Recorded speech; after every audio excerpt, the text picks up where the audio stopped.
I've been thinking about renewable energy sources. Everything seems to work when the sun is shining and the wind is blowing. But what happens when these sources go dark or calm? Will we still need to rely on fossil fuels for baseload power? You're right.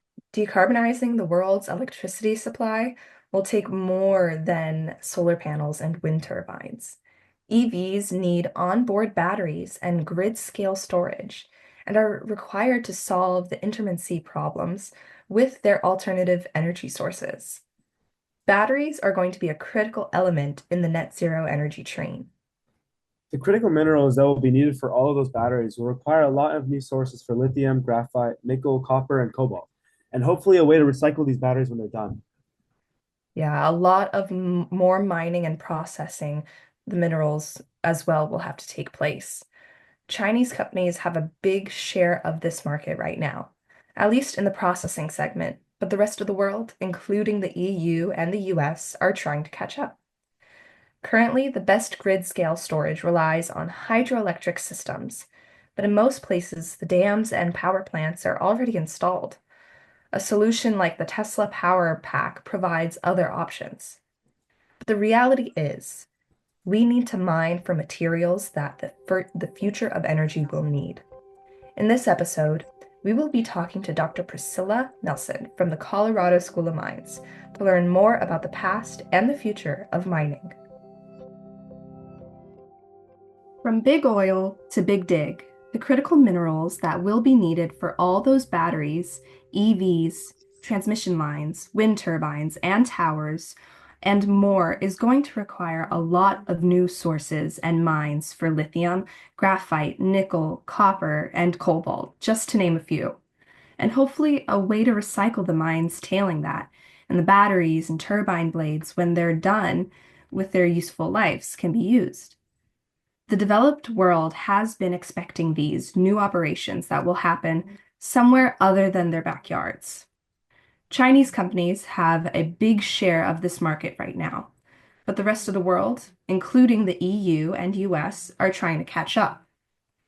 Currently, the best grid scale storage relies on hydroelectric systems, but in most places, the dams and power plants are already installed. But the reality is, we need to mine for materials that the future of energy will depend on. In this episode, we will be talking to Dr. Priscilla Nelson from the Colorado School of Mines to learn more about the past and the future of mining. Dr. Priscilla Nelson, thank you so much for joining us on this episode of the Future of Energy podcast. We're so happy to have you here. My pleasure.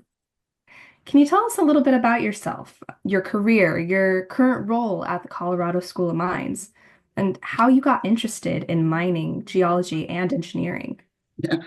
Well, I should say that I am 75 years old, so I'm an old lady on the planet, and I just say whatever I want. So that's a warning and a promise. But I started off at the University of Rochester, going to study chemistry, but I became a geologist primarily because they were better frisbee players, and I liked frisbee. So I became a geologist, continued on and got a master's degree. This was during the late 60s, early 70s. So long before you were around, it was the Vietnam War period, and I was a hippie chick. And I decided I was going to go to Europe. So I quit school, took a master's, went to Europe, bummed around, did all sorts of things, came back, got a call from the Peace Corps and asked if I wanted to be in the Peace Corps. I said, sure. Went down and taught geology at the university in Guayaquil, Ecuador. Spent about 6 months out in the Galapagos, came back, sang at a bar for a while, got a call from a friend saying they're putting a night shift on the Alaska pipeline. Do you want a job? And I said, sure. So I went up to Alaska for about 2.5 years and ended up working as the lead underground engineer for north of the Yukon. And it was at that point that I thought, well, maybe I can be an engineer. And you have to realize at that time there were not very many women engineers.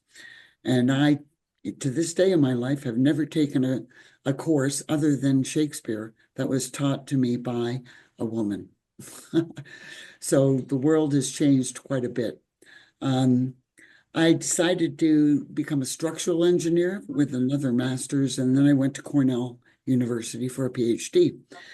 And then I went to the University of Texas at Austin, stayed there for about 10 years, worked on the superconducting super collider project. And when that was defunded by Congress, I got a phone call from the National Science Foundation saying, would you like to come to Washington? And I said, sure. Went to Washington for about 10 years. And then I decided I'll go back to academia. And I started looking for a job and took a job as provost at the New Jersey Institute of Technology for about 10 years. And then I said, no, time to do something else. And I came to Colorado School of Mines to interview for another job. But the dean at the time said, I don't want you to take that one. I want you to become the department head of mining engineering. So I said, sure. And I became the department head of mining engineering. We made a tremendous series of hires. I brought in 5 women and 1 African American. It completely changed the department. When COVID hit, I stepped down, took a year sabbatical, and tried to pay attention to the biggest problem that I think mining has right now, which is dealing with mine waste and water. So I dove in, formed the Tailing Center as a consortium with the University of Arizona and Colorado State University. And I've been running short courses and teaching all about tailings for the last 5 years. And it's a really exciting time in the mining industry. I'm very happy to be here, but you can tell from my career that I think what I've been doing is looking for opportunities, and I'm always prepared to pivot, make turns, and move in new directions. So if there's any students on board, don't think that you know where you're going, because if you narrow your focus, you're not going to see the other opportunities. So I encourage you to be aware. I call it my peripheral vision. What's going on outside to the left or to the right, and what's interesting. So I've had a lot of fun in my life. That's incredible.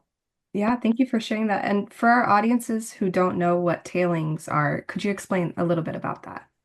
Yeah, well, I think mining in the past was pretty well restricted to some higher grade ores. But as we get to ores with lower and lower grades, which is the trend these days, in order to liberate the metals or whatever you're mining, you have to grind them up very fine. So for example, for copper, over 99% of what is mined and ground and milled is actually waste. And it is mixed with water because most of our processes for extractive metallurgy are water-based. So it comes out as a slurry of ground up rock and water. And we have to figure out what to do with all of that. Huge volumes of that are being produced every year and have been. Many of these storage facilities for these mine tailings slurries are no longer in use, but they're just sitting there. And every year, many of them fail, and they will continue to fail because nobody's looking at them. So trying to figure out what to do about mine waste, which is only going to increase in the future, is a major concern for the mining industry. Awesome. Thank you so much. Sure. Well, Priscilla, I guess I'm a 73-year-old geophysics graduate, so I'm almost could be as brave as you are.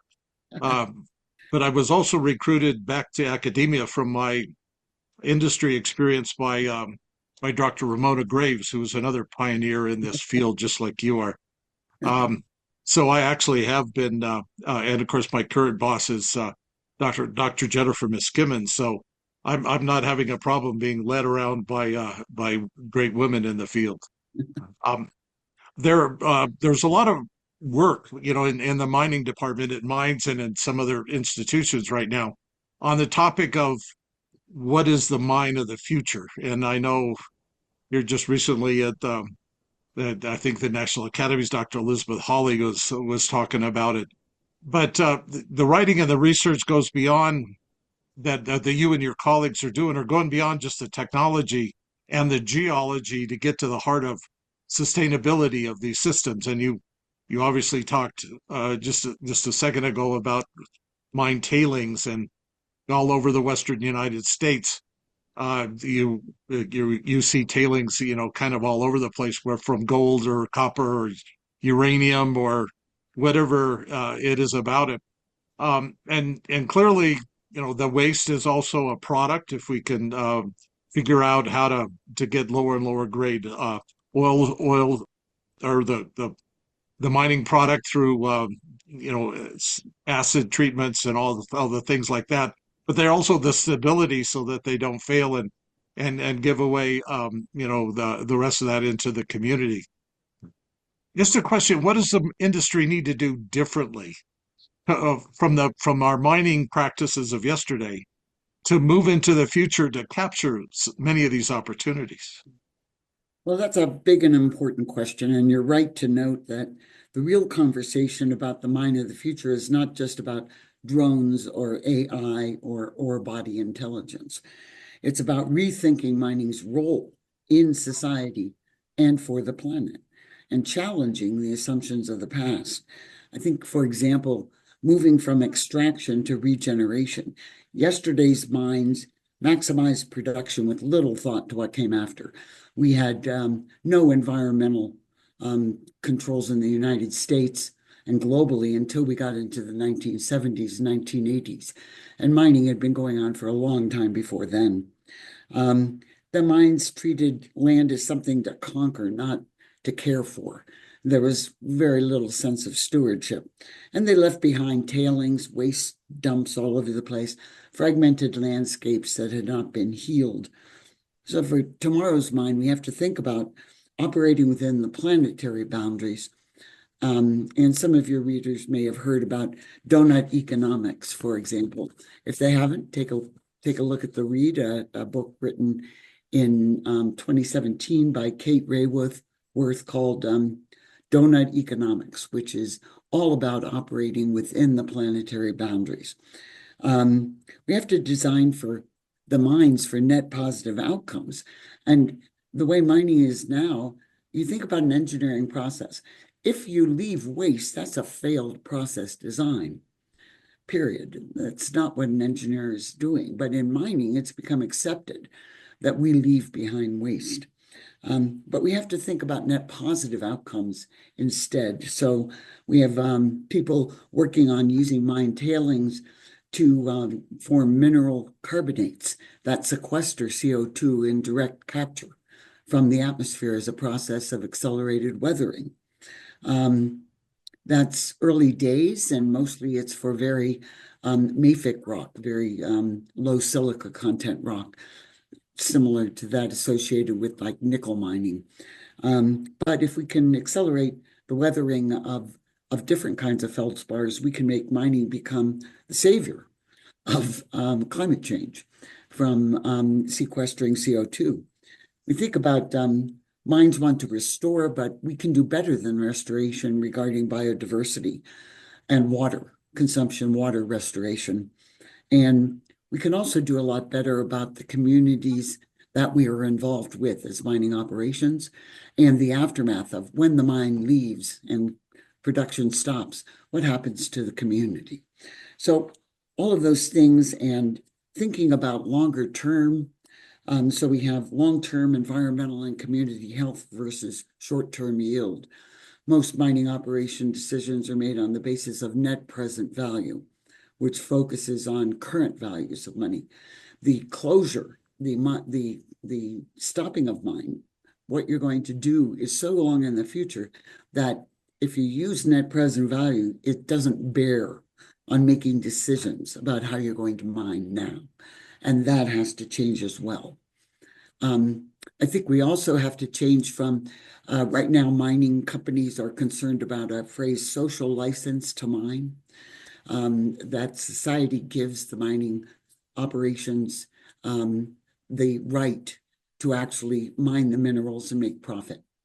But we move to something that's closer to a social partnership or a collaboration where the societal aspects are actually engaged early in the process and become active co-developers in making the decisions about how mining is going to happen and what are you going to do with the tailings, and what about the risks that are being created, and what are we willing to accept? So we view permitting as not just a bunch of check boxes, but actually making commitments for the long-term mining operation and the restoration of a vital community that is respectful of indigenous sovereignty, local knowledge, has co-design, co-decision making, respects free and prior informed consent, FPIC, which is a very important concept in dealing with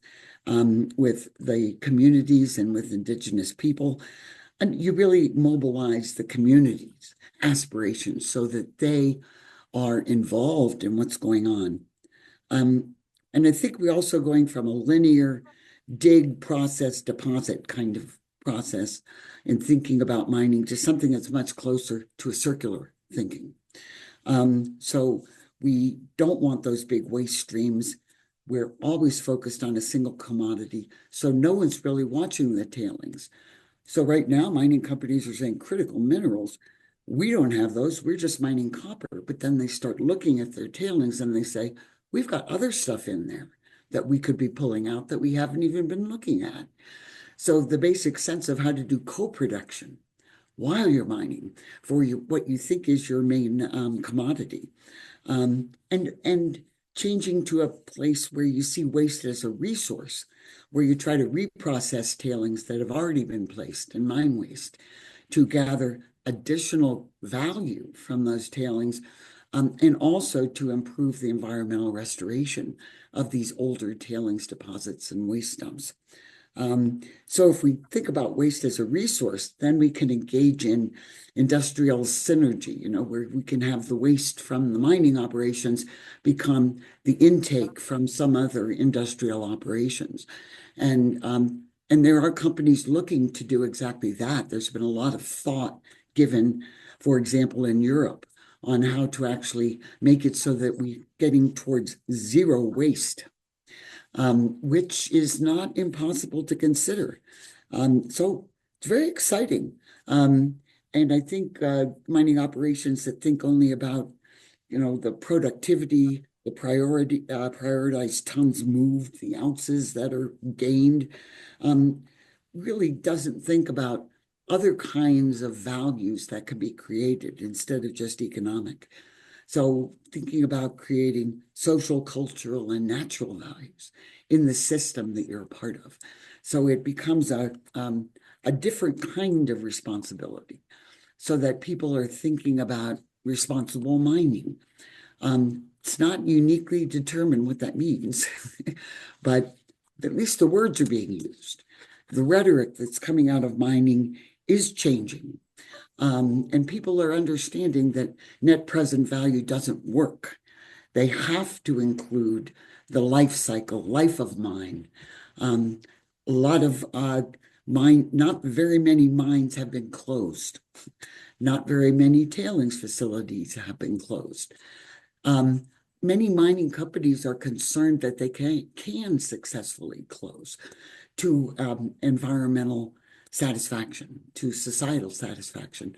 So a lot of these facilities are sitting there in care and maintenance mode. So the next 20 years, we're going to see a lot of things happening regarding better understanding of how to close a mine and how to close it successfully. So this next period of time is going to be really exciting, I think, overall, for the role of mining within the society and the globe. Is going to become one of working towards a future that is wanted rather than messing up the landscape that's here today. So I know that was a lot, but there's a lot of excitement going on. Yeah, that's wonderful. As you mentioned, we see, right now we're seeing that push um, for being mindful of every aspect of the industry. So with decarbonization goals in developed countries, there's a demand for critical minerals, like you've mentioned, such as copper, lithium, nickel, rare earth metals. Some would say that we're moving from big oil to big dig. Is the mining industry ready for this big push? Well, that's a great question, too. It cuts right to the heart of the current global energy transition. And the shift from fossil fuels to renewables and electrification does mean that we're moving from big oil to big dig. It's not going to happen instantaneously. We cannot produce the big dig fast enough for many reasons. But the mining industry is very excited but overwhelmed by what this transition entails. So is mining ready for this big push? Well, I think technically we'd have to say partially. We have known deposits of lithium, copper, nickel, cobalt, rare earth elements. We know where existing deposits are, and new exploration is happening all the time. That improves our understanding of where new deposits can be found. But many of these deposits are in politically sensitive or environmentally challenging areas. So this comes to the question of permitting and development timelines. For the United States, we have some of the longest development timelines in the world. And compare what goes on in the United States, which can easily be 15, 20, 25 or more years from initial discovery to start of production, whereas permitting in Australia and Canada has become very much tuned to making progress, and in many cases, permitting is possible in 2 to 3 years. So this is pretty amazing, and the United States moving to domestic production of its critical mineral needs is very unlikely to happen within a time frame that works. So partially, but because we're moving in that direction, but not totally. If you think financially, it's complicated. There's a lot of private capital out there ready to flow into critical minerals, but investors are cautious because commodity prices are very volatile. There's a lot of demand for ESG, environmental, social, and governance reporting, which is sort of a backward-looking thing as opposed to the Sustainable Development Goals, which is really focused towards the future more. But those ESG requirements constitute risks, and many of the mineral-rich countries actually have political instability risks that complicate everything. Some of the governments are now offering subsidies and strategic funding, trying to de-risk some of these investments, but we're not there yet. Socially and environmentally, we're not ready yet. The industry has a long history of environmental degradation and social conflict. Those are not forgotten things. Communities, civil society, NGOs demand higher standards now than they did in the past. FPIC, the free and prior informed consent, responsible sourcing, circular economy, people are looking for evidence beyond the mine in terms of mine planning. And you can't ignore that we have many more people involved in what's called artisanal or small-scale mining around the world. And that provides a significant portion of global cobalt and other minerals. And it's still under-supported and poorly integrated into the supply chains. So we have work to do there in that the social and environmentally responsible aspect. But I think a fourth aspect is really important, is workforce and innovation. And in those respects, we are getting there. We have the industry realizing it has to go through a generational shift. Young engineers, geologists, ESG professionals are coming in with a different perspective, much more tech savvy and sustainability oriented than the people that they are replacing. We also have innovation in automation, AI-driven decision-making in all aspects of mine operations. A lot of more accent on water efficient processing and stewardship of water, and dealing with water competition, with alternative uses, because many mines are located in places where water is constrained in its availability. And we're also getting technologies that really can enhance tailings processing. But the industry is also facing a skills gap. There aren't enough qualified people to come into the industry to fill the retirements that we expect are coming. So this is a very important aspect, one that is that universities are trying to deal with. But the only way we can do it is by getting people of your generation, Milla, seeing that there is a noble purpose in moving into the mining industry. And we need people who are not just trained in mining engineering, but in civil and in chemical and mechanical and all aspects of engineering. And also the social sciences that understand how to deal with communities, and people who are prepared to help in closure and maintaining successful closure. So I'd say overall, we're partially ready, but not at scale or speed needed. We have to ramp it up. There's momentum. There's also friction. There's still the tension between short-term profits and long-term sustainability, between demand pressures and social license to operate. So we have to think about mining smarter, fairer, and more responsibility. And that means really rethinking, not overreacting. What is the real mineral demand? And if we recycle, how does that change the demand? We have to think outside our box. We have to design products for reuse and recycling. And mining has to think about that as well. So industry has to do more than just dig.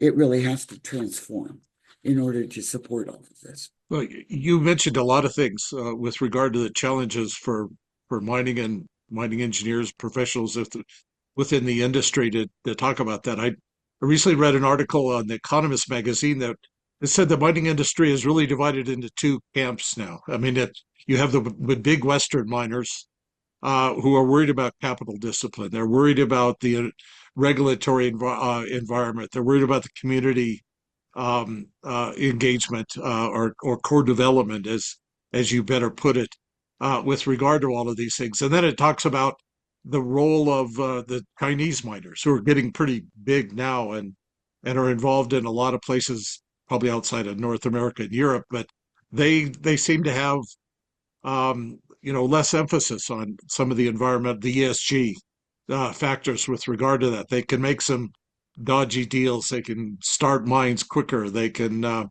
really, kind of get in there and begin to have product quicker. I guess the whole talk about the copper mine permit and resolution near Phoenix that's been working on that. What is the right permit for more than a decade? So, I mean, how do you see this thing about the industry really taking two different approaches? Well, I think the industry is taking more than two different approaches. There's a lot of things being tried. I'm more concerned that we're not learning as an industry, because each one of these attempts are considered to be one-offs, instead of really thinking in an integrated fashion, how do you proceed? A lot of these issues have to do with trust, and the fact that trust in the industry has been lost in the past. It is key, and it's very hard to establish or reestablish. So especially when we have legacies of environmental damage, exclusion of communities from the process, and weak regulatory oversight.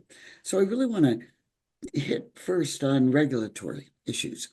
We have a lot of regulators that have not been trained in the field of mining.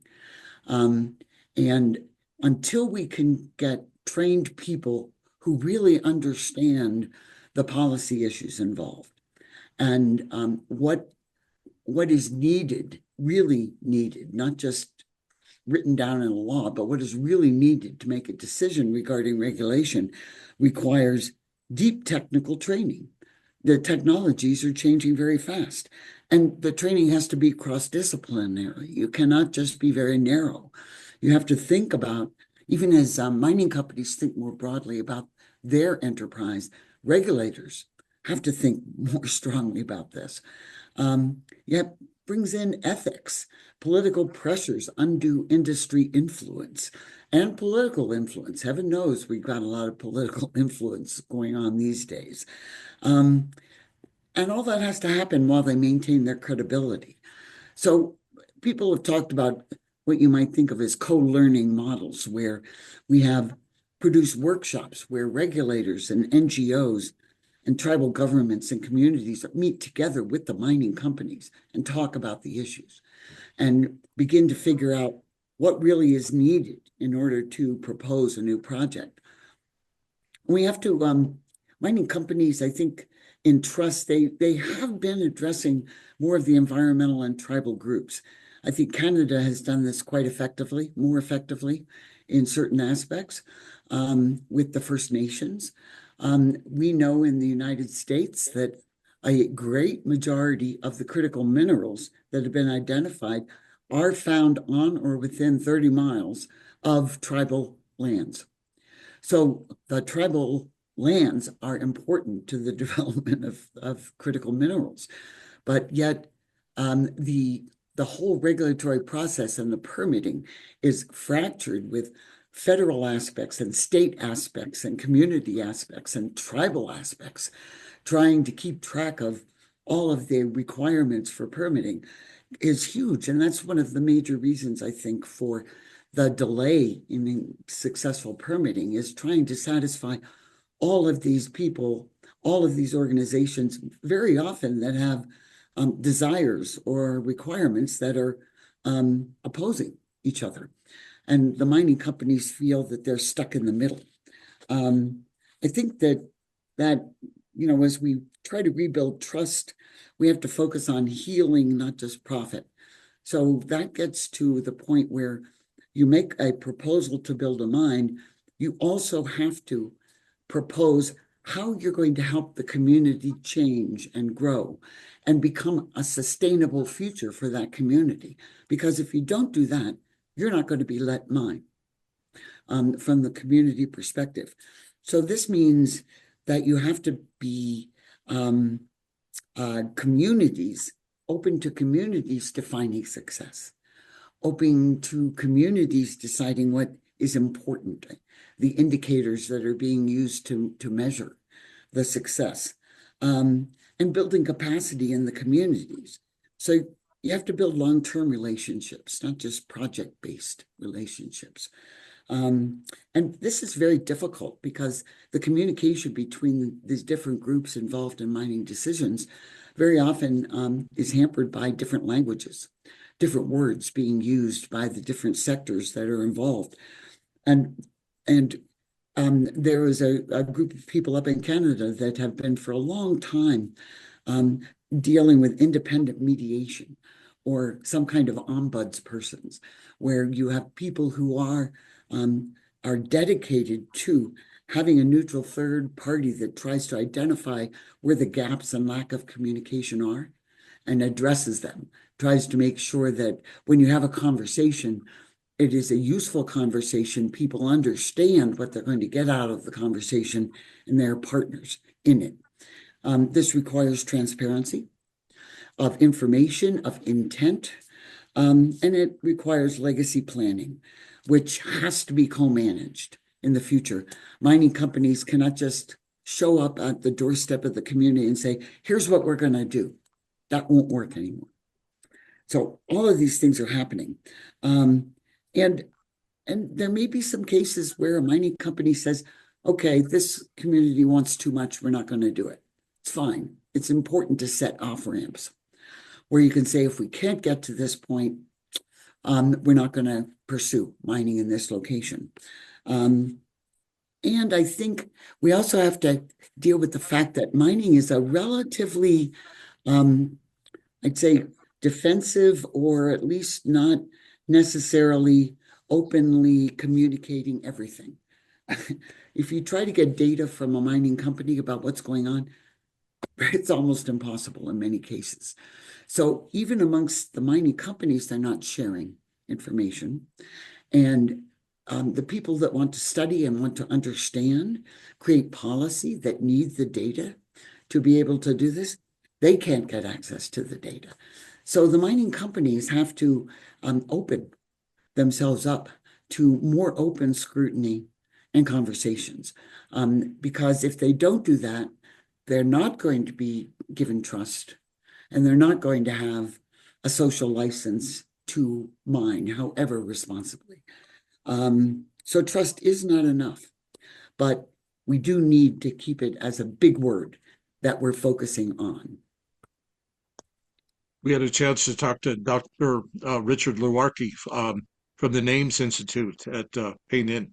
And he told a great story. He grew up at the Laguna Pueblo reservation in central New Mexico, right on the edge of the big jack pile, the uranium mine. And on the good side, he said the duties, the taxes and stuff that came back from the mine allowed him to have a free education. He's got a PhD in economics from the University of New Mexico. But the day the mine closed, the unemployment in the reservation went to 75%.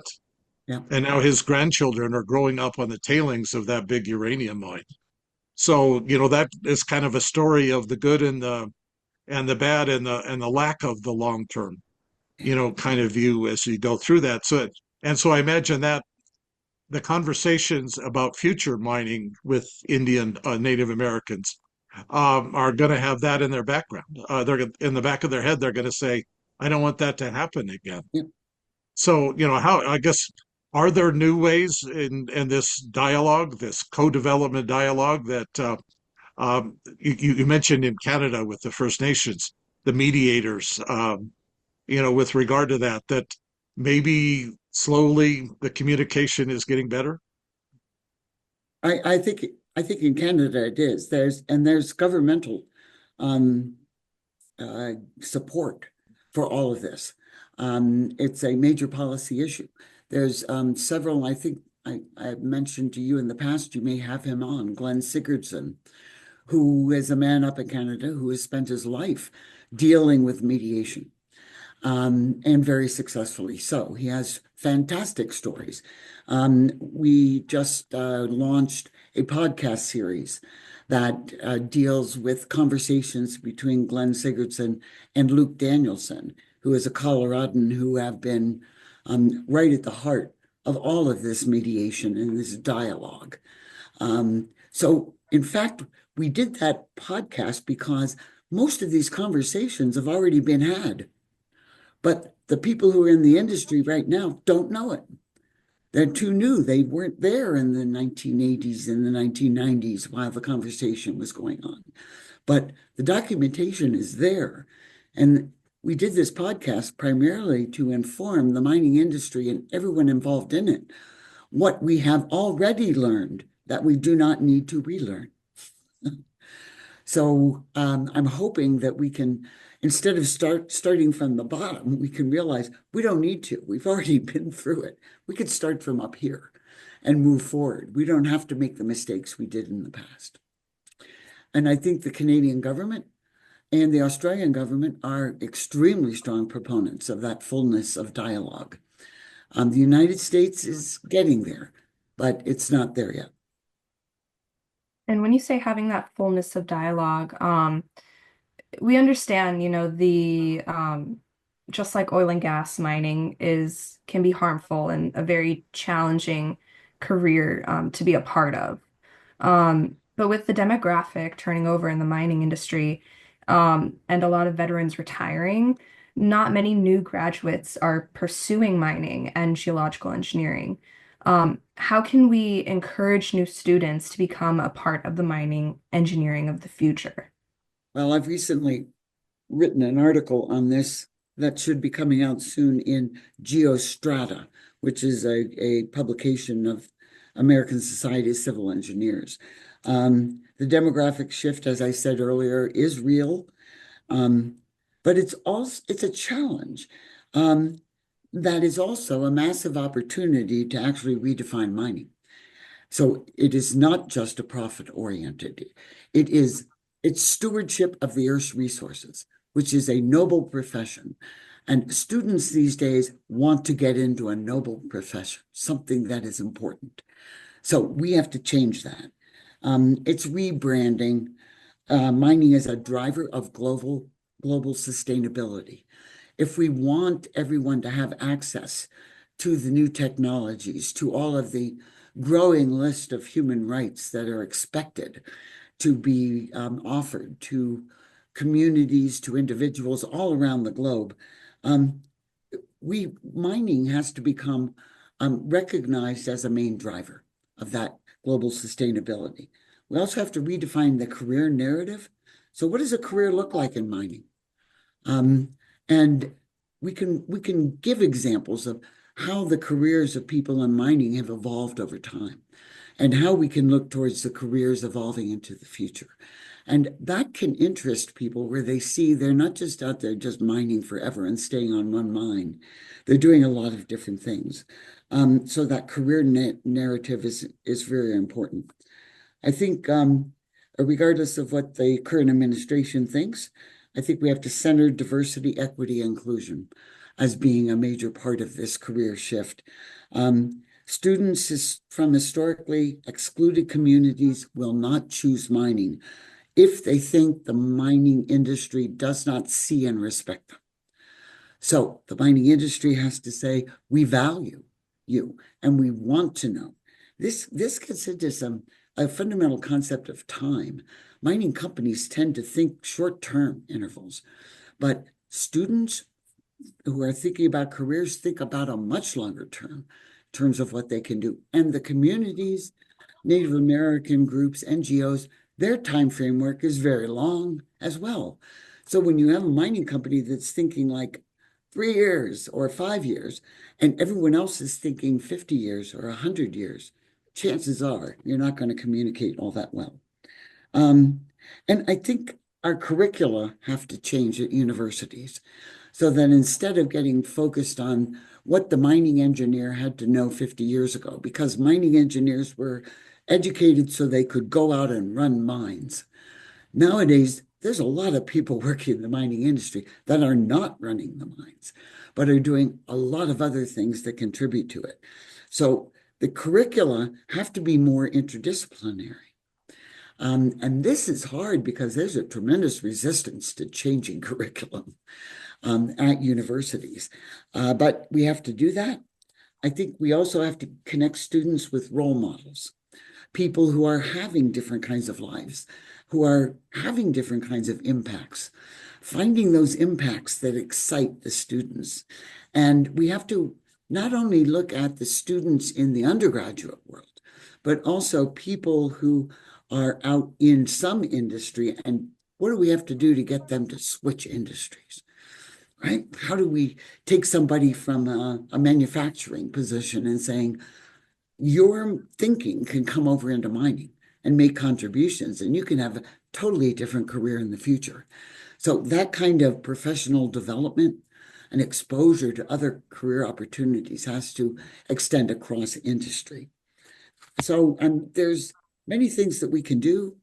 And I think we're starting to do them, but I would say not coherently. The industry itself is not pulling in the same direction. Instead, most of the big mining companies have their own projects.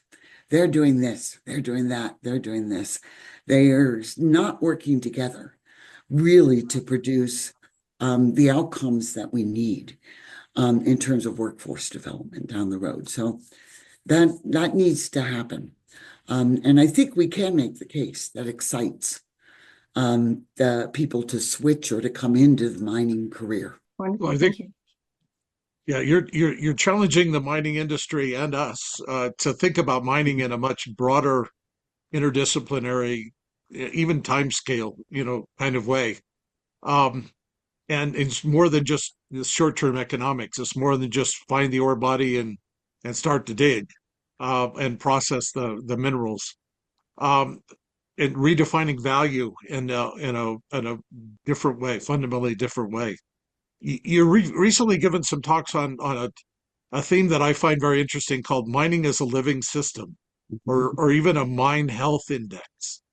Can you tell us a little bit more about what you mean by those phrases? Well, I always like to look at analogies. And I first ran into this analogy when I was doing a lot of work on critical infrastructure systems. And that was driven from National Science Foundation after 9/11, where we started realizing that our infrastructure systems were behaving in ways that we hadn't designed them for. They were behaving like living systems, adaptive systems. They were having emergent behaviors. They were having cascading interactions that caused problems. And so I think we said, full stop, let us think about critical infrastructure systems and how we can think about resilience of that. Now, resilience is a term that actually came into use through ecology and thinking about ecologic resilience in terms of ecologic communities and species going extinct, who's moving into that niche. It's a resilience where all the niches are occupied, energy flow is continuous, etc. So I started thinking about that for critical infrastructure. And we think about our transportation system, our communication systems, our all of our systems, food production, all of this really fit into the human system body, where we're talking about circulatory systems and respiratory systems and immune systems and all of these things.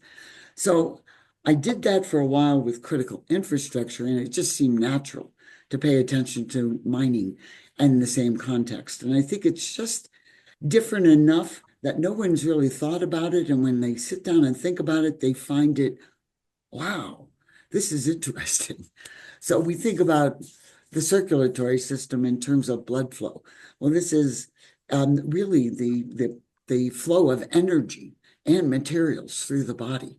And what is that? It has a direct analogy to what's going on in mining. The digestive system is the mill, where what you're trying to do is break down coarse ore and create the nutrients that you want, the values that are in the ore. And then you want to get rid of all of the waste that you do not need, but you want to recover all the water. Well, that's exactly what happens in mining. And so you think about then the immune system and disease and the human system, the brain system and the nervous system, where we have increasing sensors all over the place. Somehow they all have to come to the brain so the brain can tell them what to do. Well, where's the brain in the mining system? It's evolving, right? Because right now, the mill people don't know what's going on with the mine waste and tailings. They don't know what's going on up in the mine. So we're very siloed in the mining industry. And when you start thinking about knowing where this stuff came from and knowing where it's going to go, you could start thinking about how do we do this better in an integrated fashion. And we could start thinking about, building a brain for mining, that where all of the data that's coming in, and maybe AI is the key, where the data flow is coming in and we're trying to understand how this body is responding and what kind of immune response do we need? What kind of an operation do we need to put in place? If we're, as humans, doing a lot of exercise, our respiration picks up, right? And we start sweating. These are human responses. What are the responses of the mining systems when these things happen? So I think what it does is it sort of opens you up and says, let me think again about what we're doing. And there may be some direct analogies where the doctors of the world have realized that if your body temperature is 37 degrees centigrade, you're probably healthy, right? And if your body temperature is 40 degrees centigrade, you're sick. What's going on? It's a very simple metric, and it was identified early before we even understood what was going on. Now, I have no idea why 37 degrees is the right healthy number and for the human system. Maybe someday we'll know. But is there something like that that can be used to define the health of the mining systems? Some metric like this. And it doesn't have to be just temperature, because doctors use other metrics, right? But those are all based on blood for the most part. First thing you go to a doctor's office, take a blood test, right? Find out what's going on. The more we look at our blood and how each individually our blood changes over a day, we start realizing exactly how our body's functioning.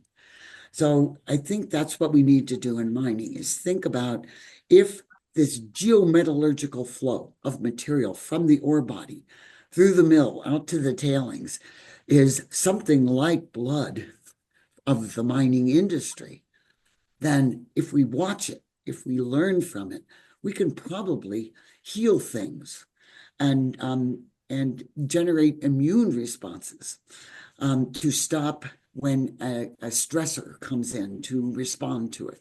So it's a very interesting concept, and I think it's one that everyone can engage in, right? It sort of takes it out of the silo you're in and makes you think by an analogy. So that's what I'm thinking about right now. Yeah, that's incredible. That's a wonderful analogy. It really brings to light, for our audience and for those who may not have a background in geology or engineering in this field, to better understand, where things are and where things can go. Yeah, thank you so much for your time. Before we leave, is there anything that we forgot to ask you that you think is important to share with our audience? Well, in the questions you talked about earlier, and that I received to consider, what was interesting to me was where you asked the question about, is it possible to be a mining engineer and be a practical environmentalist? And that's part of the recruiting issue, as far as I'm concerned. It is absolutely the case that mining engineers of the future have to be practical environmentalists. That's what they have to be. If the profession is going to be relevant and do what mining needs it to do, we need it. And when you do that, you have to rebrand mining as a force for good. A profession where ethics and innovation and justice meet engineering. Bash. With tremendous responsibility to respect all of that. So I don't think it's a contradiction. I think that the practical mining engineer has to do this, has to be there to design for minimal disturbance, zero waste, plans for closure and regeneration. But they also have to be people that listen to indigenous knowledge, that are capable of listening and responding. They should be people who can tell a mining company, this project shouldn't go forward here the way it's proposed. Let's find a better way. We need that trust that comes from having that perspective, that potential for clear thinking about what goes on. And we need them also because climate change is happening. And the mining industry realizes that people are telling it, you have to design for climate change. What does that mean? They don't know what it means. There isn't any state of the practice in designing for climate change. So that's going to evolve over time. What do we mean by climate change? Does it mean the 1,000-year flood? What does it mean? And mining companies are willing to do this, but they don't know what it is. So we need those practical environmentalists to come in and look at the mining operations and say, is there a way of making our operations and our closure strategies intuitively resilient? So regardless of what the climate change details are, the likelihood is that this landform, this closed condition, will actually be resilient and able to live through it. So We need practical environmentalists inside the mining industry. And they're exactly the kind of mining engineer that we need right now. We can't build a sustainable world without mining, and we cannot mine responsibly without practical environmentalists. So we need to get together with them. It's all very exciting. It's all going to happen in the next 10, 20 years. And I hope to be around to see all of this stuff happen. Well, you better be around because you're going to help shape it. So from 99% waste to zero waste, that's a transformation. Thank you very much, Dr. Nelson. My pleasure. Thank you for the invitation. And I'm happy to follow up on any of these ideas because they're always changing. Mining waste is one of the biggest problems in mining today. Traditional mining went after the highest grade ores we could find, but recently the targets have become much lower grade ores, so that much of mining today is waste rock. For example, with copper, over 99% of what's mined and ground up is waste. The mining industry uses water-based processes to get at the lower grade ores so that we don't produce a slurry of water and fine-grained salt rocks. After processing, what we have is large volumes of mine tailings. These tailings sit around, and every year many of these tailings fail because no one is looking after them. The concept of donut economics describes methods to operate within planetary boundaries. It's important to check out a 2017 book on the subject by Kate Raworth. Designing a mine for net positive outcomes is more important than net present value. You can do better than just restoration. And what happens to the communities when the mines shut down? Changing a mindset from social licenses to mine to social collaboration and partnership with the community, even co-decision making, considers the life of mine concept. FPIC, also known as Fair Prior Informed Consent, is a valuable concept, which is the concept of waste as a resource, as a part of a circular economy, a different kind of responsibility for the mining operator. You can't close a mine to everyone's expectations. Right now, we have to move beyond just care and the maintenance mode. And when you think about going from big oil to big dig, is the mining industry ready? The industry is excited and overwhelmed, but can they handle the capacity? The permitting process in the US could last decades. Permitting reform in other countries has produced quicker results. Investors are cautious due to volatility in commodity markets. The generational shift of the workforce to a more tech-savvy and more environmentally conscious and more concerned about water issue workforce right now it is much better. Right now, there aren't much next-generation workforce workers ready to come into the industry.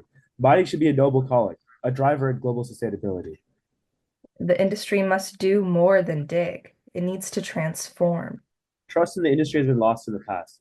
A Canadian example of using an ombud process to help all parties, including with the First Nations, to develop an understanding, trust, and long-term relationships. And as we see in this example, it can be done. New university curricula must be changed to be more interdisciplinary. And looking at mining as a living system and a mine health index is really important. Contrary to popular belief, a mining engineer is a practical environmentalist. Thank you so much for joining us for the Future of Energy. Special thanks to each of our guests today and to our technical wizard, Abhi, for his important contributions to this episode. Don't forget to subscribe to our podcast so you can automatically get access to all our new episodes. You can find us on Apple, Spotify, YouTube, or wherever you get your podcasts.